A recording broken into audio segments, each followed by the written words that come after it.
There is dozens of different handheld PC gaming devices nowadays, and I've been on a search for the past month to find the perfect one, because in reality, there isn't a perfect one, and all these devices have their pros and cons. Some are more powerful, have better screens on them, some of them have better software support on them, some of them have better controls on them.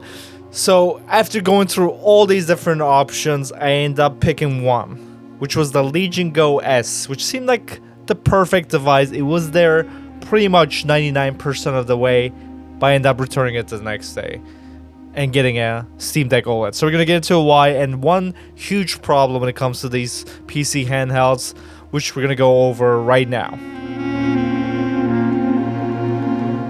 Now when it comes to handheld PCs, there's so many different options. We got the ROG devices, which now are partnering up with Xbox in order to do these ROG Xbox versions of them, which is the same thing as the previous Ally version, but they do have a newer chip in them. You have MSI with their Claw devices on them, which the new Claw 8 Plus, which a lot of people seem to like a lot also. Then you have the Legion Go devices, which are pretty big, chunky, and expensive. We have those options also, and then finally we have the Steam Deck options on there. Now the reason why I went with Legion Go S was because it pretty much checked all the boxes. The screen on it is going to be 8 inches, which is the size I'm looking for. With the Steam Deck, you get 7.4 inches, which is very close. But if you look at other devices, such as the ROG Ally, for example, they have a 7-inch screen, which I feel like is a little too small with the form factor of how big these devices are. I do prefer a bigger screen on them. But there has been one problem with screen on all of these devices, which I find to be completely unacceptable. For the past year, I have been slowly replacing all of my devices to be OLED. Yes, you do get infinite contrast with perfect blacks on the screen, but you also get instant response times with these devices, and most importantly, you get better battery life. On average, you get 30 to 50% better battery life on OLED screens, which is one of the biggest problems with a lot of these devices. If you look at most of the devices on the market, they have an IPS screen on them, which absolutely makes no sense to me. And a lot of YouTubers you'll watch and they'll be like, whoa, the screen on this IPS is almost OLED. It's pretty much as good, so you might as well get it. And they're lying to you. They are straight up lying to you, because the IPS screen holds no water to OLED screens that are on something like the Steam Deck OLED. Now, why do people have this misconception about OLED screens that they're, oh my god, they're almost as good as IPS?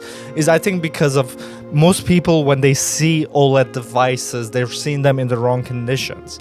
If you're in a bright room, like either a studio where these YouTubers are making their videos, showing off these devices side by side, you're not gonna see a big difference. If you're at Best Buy, and you're looking at the TVs, you're looking at a mini LED TV and an OLED TV in a brightly lit area, you are not going to see a difference between the OLED and the mini LED. You might even think that mini LED looks better, because mini LED usually is brighter than OLED screens on there. But the thing is that when you get these devices, you're not going to be playing in a bright studio. You're not going to be playing in a giant showroom with 20 different lights on them. You're probably going to be using these devices in your living room, in your bedroom, with the lights off. Maybe you have a lamp on the side. You're not going to be playing in a bright room, especially when it comes to these handheld PCs. Personally, how I use them is that after coming home from working all day, I'll go to my bed, turn it on, and play it in a dark room. Maybe I'll have the TV playing in the background, so I'll be in a dim room. And that's when you really see the differences when it comes to OLED. Another huge problem with these devices is going to be the battery life. These are supposed to be portable devices that you can take with you anywhere and then play your games with. But if you're playing AAA games with most of these devices, you're looking around an hour of battery life. That's insane. And then the worst part is that if you do, like, for example, if you stream games onto it, or if you're doing, some indie games that don't take a lot of power, they still use a lot of power. These devices have giant, heavy 50 to 80 milliamp batteries on them. I don't know if milliamp is the right wordage, but watts, whatever it is, they have giant batteries on them, and they last you 4 to 5 hours on them. It's insane. But if you look at the OLED counterparts, they usually have almost double the battery life. You look at from going from Steam Deck to Steam Deck OLED, almost double the battery life. It does have a slightly bigger battery, slightly smaller diode on that, so that does reduce the battery usage, but the screen itself is going to reduce a lot of the battery life usage, because with OLED, you only use the pixels that are used on it. When it comes to LCD devices, the screen is always on. All the pixels are on all the time, so you're wasting a lot of battery. But if you're playing a game like, for example, Hollow Knight, where half of the screen is just black, or if you're playing any like retro game that has a 4:3 aspect ratio on it, it's not gonna have. Well, if you're playing a retro game that has a 4:3 aspect ratio, those pixels will be off that you're not using, so you're going to be saving a lot of battery life. That's why you see, even going from like Switch to the Switch OLED, you see a way bigger battery life boost on that. So every device nowadays, in my opinion, should be OLED on them. Right now, my TV is OLED, my monitor is OLED, my phone is OLED, and even my watch is OLED, because you get way better battery life with these devices, and it's a better technology. The image quality looks so much better, the colors pop out so much more, and even if when you're in like just a loading screen of a game, when it turns black, the whole screen turns black instead of just shooting out like a gray light into your eyes. In my opinion, OLED is probably the biggest advancement we made in the past, I don't know, I feel like 6-7 years when it comes to gaming. If you look at any game that came out in 2018, I feel like that's when we like kind of like peaked when it comes to like graphical look of these games. Like you look at the games like Metal Gear Solid 5, Batman Arkham Knight, like these games look better than most of the games coming out today. But when it comes to just the pure image quality, OLED just makes a huge difference. Like, you're almost better off getting a new monitor that's OLED over your IPS one than to get a new graphics card to play these newer AAA games on there. Let's talk about performance when it goes from Legion Go S to the Steam Deck OLED, because that's one of the main reasons why people want to get these newer devices, is because of the performance, and it's not as huge as you would think. The main reason for that is that with the Legion Go S, you pretty much get double the performance you would get out of Steam Deck. So if you were getting 30 FPS, you would get 60 FPS if you were to play it on the Legion Go S, but you're also using a way higher resolution screen. You're going from a 1280 by 800 screen on the Steam Deck OLED to a 1920 by 1200 screen on the Legion Go S, which is pretty much around a little bit over double the resolution. Now, it does give you a sharper image, I will admit that, but it's not a huge difference. Like the 1200 and 800 resolution on a 7.4 inch screen, it does look fine on it.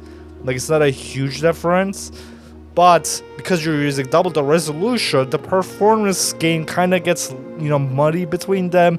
You do still get a little bit better performance when it comes to like any AI features. So if you're playing, for example, you're playing Oblivion Remastered, which is a horribly optimized game that takes a lot of resources to run. You pretty much, the only way to be able to run it really is to use AI upscaling. And when it comes to AI upscaling, the new the Ryzen Z1 Extreme chips, those will do a lot better. So any game that's newer that you're gonna have to use AI upscaling in order to be able to play the game, those will perform better on the newer devices.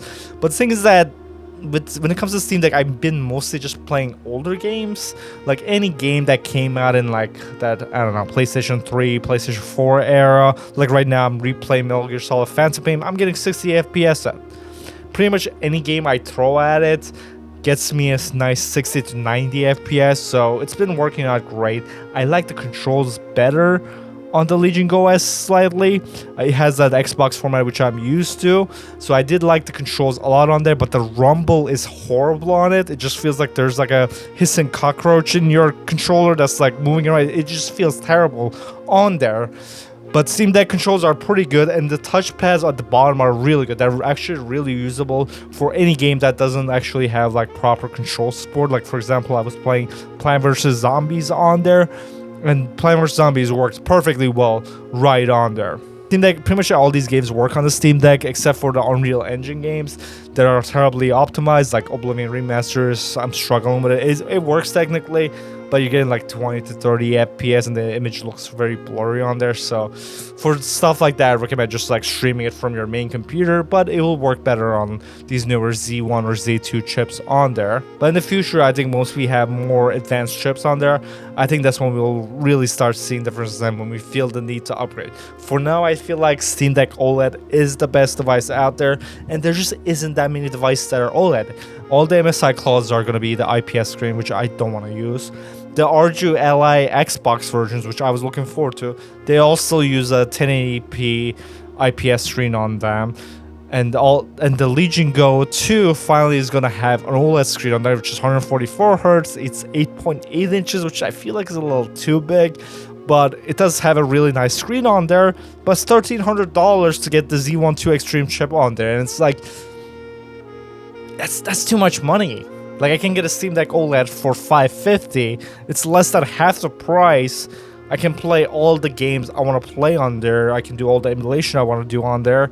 So it's like, at that point, you know, what am I paying extra for? I feel like the $500 to $700 range is like the sweet spot for these devices. And when you go past that, when you're paying like $1,000 and $1,300, I feel like it's just too much money. And that's another thing with these devices, they cost so much money. The Legion Go S I bought was $839. This isn't like a cheap device, it's a premium device, and it still doesn't come with OLED. You know what came with the OLED? The PlayStation Vita that came out over a decade ago. That came with an OLED device, and it was an amazing device. It was a marvel of technology at the time. And ever since that, we're going backwards a lot of these devices. And people say, oh, you know, OLED costs too much. Guess what? These devices are premium devices. Like, if it was like a cheap device that you can get $300-400, then I'll be like, all right, you know, it makes sense to put a cheap screen on there. But when you're charging $800, you're charging $1,000, put an OLED screen on there. I respect the Legion Go for charging $1,300 for it. At least they're putting an OLED screen on there.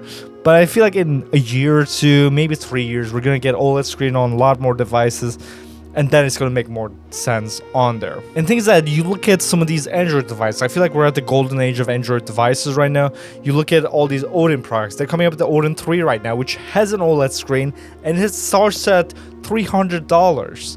So how does these devices, or you look at Retroid Pocket, it's in the $200, I think it's $225. That has an OLED screen. So why don't these more expensive PC devices who are struggling with the battery life don't have an OLED screen on them? I don't know. It just blows my mind, to be honest. Also, another important thing about Steam Deck is going to be the ecosystem and the community around it. That is a huge thing that a lot of people don't think about, is that with a lot of these PC games, unfortunately, PC gaming, even though Steam kind of streamlines it still can be very annoying, where you're trying to play a game, but then the game doesn't, you know, boot properly, it doesn't work for some reason, or the controls are weird on there. There's usually a workaround with the Steam Deck. People made like community controls for it. If you Google stuff, people, you know, talk to you about like workarounds them. But with the Legion Go S, there just isn't that many people that bought them. So when you go to search for stuff, it's just hard to find information on them. And then sometimes, like with some games, the controls just straight up wouldn't work on it. So it makes it very annoying. So with the Steam Deck, it's like, it feels like you at least bought something that you're going to be able to keep for years. You're not going to have to worry about, you know, it getting replaced in a year or two, which is what happens with a lot of these devices. Like the Legion came out like a year or two ago, and now it's being replaced. Well, with the Steam Deck, you know, at least till 2028, then they're going to make another one. So you can buy it for now and then get the other one later if you feel the need to. But then what's really going to matter is, can it run the games that you want to play?